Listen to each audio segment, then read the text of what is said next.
ఇక్కడ వాల్మీకి నగర్ నుంచి ప్రారంభించినటువంటి ఈ ప్రచార యాత్రకు విచ్చేసినటువంటి మా ఎన్డీఏ కూటమి అభ్యర్థి జూన్ 4వ తేదీ నుంచి మా ఆదోని నియోజకవర్గానికి కాబోయే ఎమ్మెల్యే పార్థసారథి గారికి, అలాగే ఎన్డీఏ కూటమి తరపున ఇక్కడ విచ్చేసినటువంటి మాజీ శాసనసభ్యులు ఇన్ఛార్జ్ మీనాక్షి నాయుడు అన్న గారికి, మరియు భాస్కర్ రెడ్డి అన్న గారికి, కృష్ణమక్క గారికి, మరియు శ్రీకాంత్ రెడ్డి గారికి, ఉమ్మీ సలీం గారికి, అలాగే వేదిక మీద ఉన్నటువంటి బుద్ధారెడ్డి గారికి, అలాగే ఇక్కడ ఉన్నటువంటి బీజేపీ నాయకులకు, ఎందుకంటే ఇక్కడ వాల్మీకి నగర్లోనే వాల్మీకి అనేటువంటి పేరుంది కాబట్టి మరి ఎస్సీ ఎస్టీ మైనారిటీల గురించి మేము మాట్లాడమనుకోవద్దండి. నేను ఒకే విషయం ఇక్కడి నుంచి ప్రారంభిస్తున్నా. వాల్మీకి సోదరమణులారా, ఒక్కసారి ఆలోచించండి. చంద్రబాబు నాయుడు గారు వాల్మీకిని ఎస్టీల్లో చేర్చలేకపోయినారు.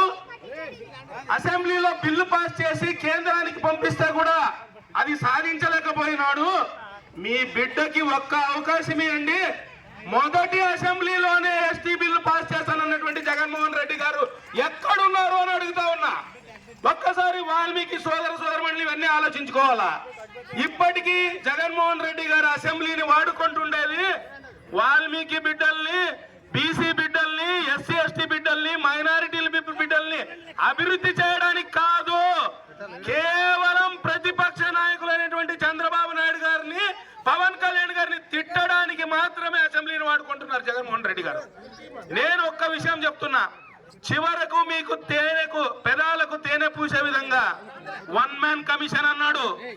నేను ఒక్కసారి వాల్మీకి సోదరమణులకు చెప్తున్నా, మీ సంక్షేమం, మీ అభివృద్ధి కావాలి అని అంటే పైన నారా చంద్రబాబు నాయుడు గారు ముఖ్యమంత్రి కావాలి, జాతీయ స్థాయిలో మోదీ గారు ప్రధానమంత్రి కావాలి.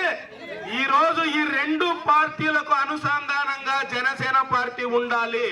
అప్పుడే బీసీలు, ఎస్సీ ఎస్టీలు, మైనారిటీల సంక్షేమం, అభివృద్ధి జరుగుతుందని నేను మీకు అందరికీ మాటిస్తున్నా. నేను ఒక్క విషయం చెప్తున్నా, ఈ రోజు వరకు స్థానికంగా ఉన్నటువంటి వాల్మీకి వైసీపీ నాయకులకు ఒక మాట అడుగుతా ఉన్నా. అయ్యా, మీరు వాల్మీకిల కార్డు మీద, వాల్మీకిల పేరు మీద పెద్ద పెద్ద పదవులు పొందారే, ఏ రోజైనా ఆదోని నియోజకవర్గ ప్రజల గురించి ఏ రోజైనా మాట్లాడారా? సరే, ఆదోని నియోజకవర్గ ప్రజలను పక్కన పెట్టండి, అట్లీస్ట్ మీ వాల్మీకి బిడ్డలు పడుతున్నటువంటి పరిస్థితుల గురించి ఏ రోజైనా మాట్లాడారా అని నేను వాళ్ళని అడుగుతా ఉన్నా.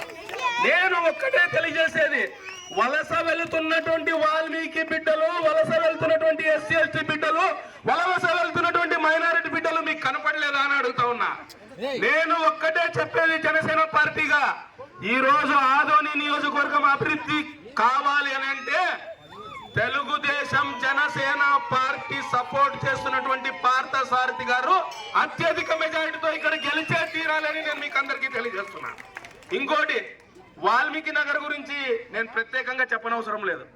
ఎందుకంటే గత ఎన్నికల్లో 151 సీట్లు వచ్చినటువంటి వైసీపీ వాళ్ళు ఏం చెప్తే వాళ్ళ అడుగుడుకు మడుగులెత్తుతున్నటువంటి అధికారులు ఉన్నా కూడా లాస్ట్ కి ఇక్కడ టీడీపీ, జనసేన, బీజేపీ వాళ్ళు నామినేషన్లు వేసేకపోతే కూడా అక్కడ అధికారులతో అడ్డుపడినటువంటి తీరు, మభ్యపెట్టడానికి ప్రయత్నించినటువంటి తీరు, భయపెట్టడానికి ప్రయత్నించినటువంటి తీరు, ఇన్ని చేస్తే కూడా వాల్మీకి నగర్ లో ఒక తెలుగుదేశం పార్టీ కౌన్సిలర్ ని గెలిపించుకున్నారంటే ఇది చాలా బాగా అడుగుతా ఉన్న వైసీపీకి. నెక్స్ట్ రాబోయేటువంటి ఎన్నికల్లో ఎన్డీఏ కూటమికి ఈ వార్డు నుంచి ఎంత మెజారిటీ వస్తుందంటే, ఆ మెజారిటీ ఎలా ఉంటుందంటే వైసీపీ నాయకులు అవాక్కయ్యేటట్లు ఆ మెజారిటీ ఖచ్చితంగా ఉంటుందని నేను తెలియజేసుకుంటున్నా.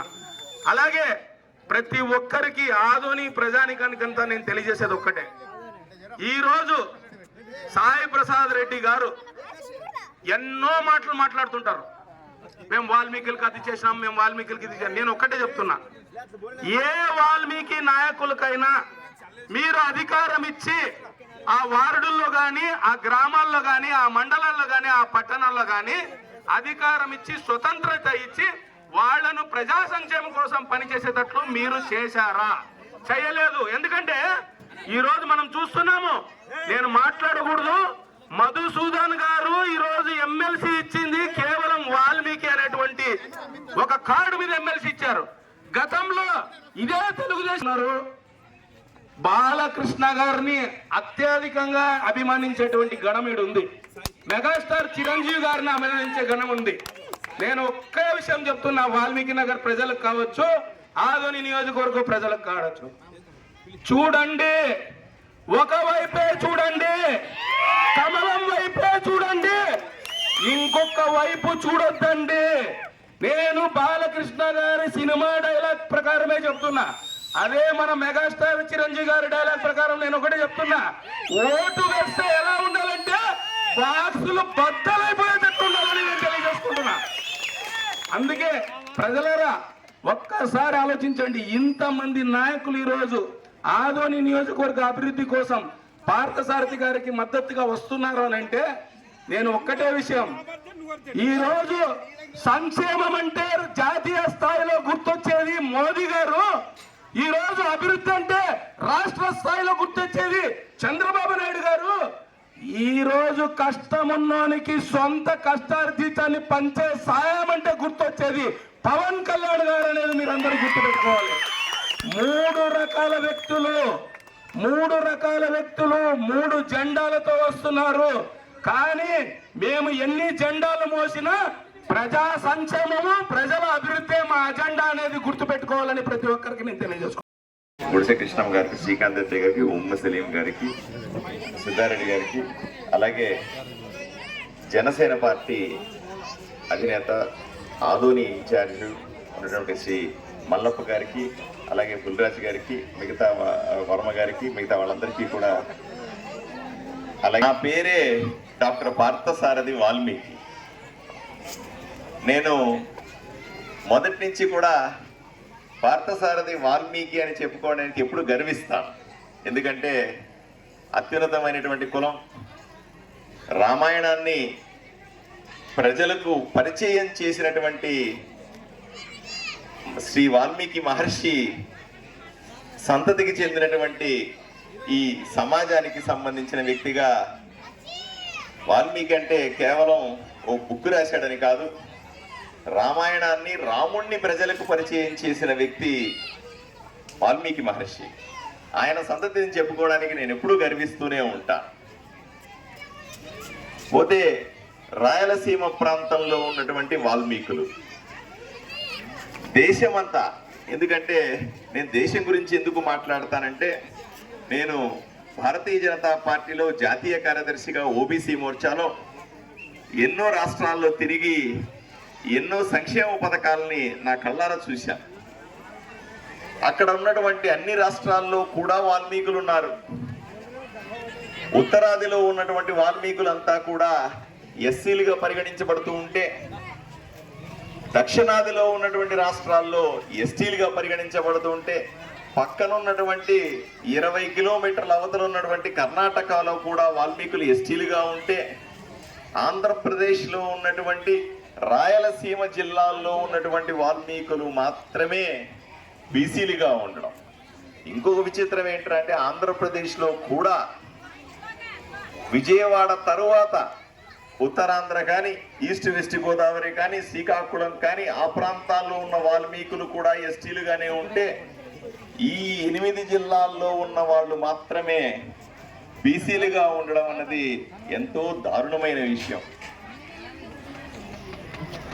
ఎస్టీ రిజర్వేషన్ ముఖ్యమంత్రి మీ సంతకం పెట్టి కేంద్రానికి పంపిస్తానని మాట తప్పాడు. ఈ రోజు దాకా దాన్ని పట్టించుకోలే. వాల్మీకుల్ని ఎస్టీ పునరుద్ధరణ అన్నది రాష్ట్ర ప్రభుత్వాలు చేసే పని కాదు. రాష్ట్ర ప్రభుత్వం రికమెండ్ చేయాలా, కేంద్ర ప్రభుత్వం నరేంద్ర మోదీ గారు దాని మీద సంతకం పెట్టాలా. వీళ్ళు సరైన ప్రతిపాదనలు లేకపోవడం వల్ల ఎన్నిసార్లు మనము వాళ్ళని విన్నవించుకున్నప్పటికీ కూడా పట్టించుకోలేదు. అంతెందుకు 2019లో మీకు అందరికీ గుర్తుంటుంది, నేను కర్నూలు ఎంపీగా పోటీ చేసిన సందర్భంలో సాక్షాత్తు ప్రధాని నరేంద్ర మోదీ గారు కర్నూలుకు వచ్చి నాకు 20 నిమిషాల సమయం దొరికితే వాల్మీకుల స్థితిగతులు, ఇక్కడ ఉన్న బీసీల సమస్యలు, వీటినన్నింటినీ కూడా ఆయనకి చెప్పడం జరిగింది.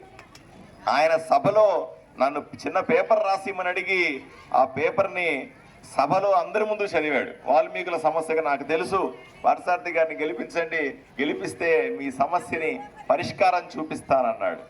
కానీ అప్పట్లో దురదృష్టవశాత్తు నేను గెలవలేకపోయినాను, అది మళ్ళీ కూడా ముందుకు వెళ్ళలేకపోయింది. మీకందరికీ నేను ఈరోజు హామీ ఇస్తా ఉన్నా, మీరందరూ కూడా నేను మీ